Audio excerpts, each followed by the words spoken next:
Job, chapitre 40. L'Éternel répondit à Job du milieu de la tempête et dit : Saint terrain comme un vaillant homme, je t'interrogerai et tu m'instruiras. Anéantiras-tu jusqu'à ma justice? Me condamneras-tu pour te donner droit? As-tu un bras comme celui de Dieu, une voix tonnante comme la sienne? Orne-toi de magnificence et de grandeur, revêt-toi de splendeur et de gloire. Répands les flots de ta colère, et d'un regard abaisse les hautains. D'un regard humilie les hautains, écrase sur place les méchants, cache-les tous ensemble dans la poussière, enferme leur front dans les ténèbres. Alors je rends hommage à la puissance de ta droite.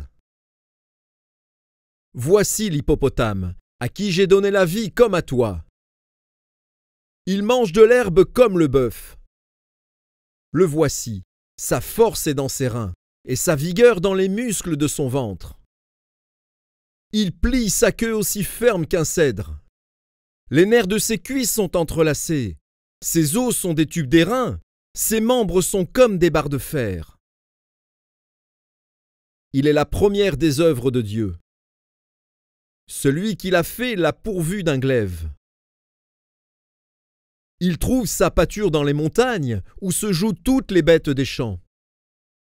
Il se couche sous les lotus, au milieu des roseaux et des marécages. Les lotus le couvrent de leur ombre, les sols du torrent l'environnent. Que le fleuve vienne à déborder, il ne s'enfuit pas. Que le Jourdain se précipite dans sa gueule, il reste calme.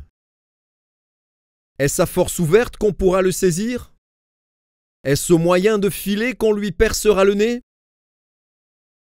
Prendras-tu le crocodile à l'hameçon? Saisiras-tu sa langue avec une corde? Mettras-tu un jonc dans ses narines? Lui perceras-tu la mâchoire avec un crochet? Te pressera-t-il de supplications? Te parlera-t-il d'une voix douce? Fera-t-il une alliance avec toi pour devenir à toujours ton esclave? Joueras-tu avec lui comme avec un oiseau? L'attacheras-tu pour amuser tes jeunes filles? Les pêcheurs en trafiquent-ils? Le partagent-ils entre les marchands?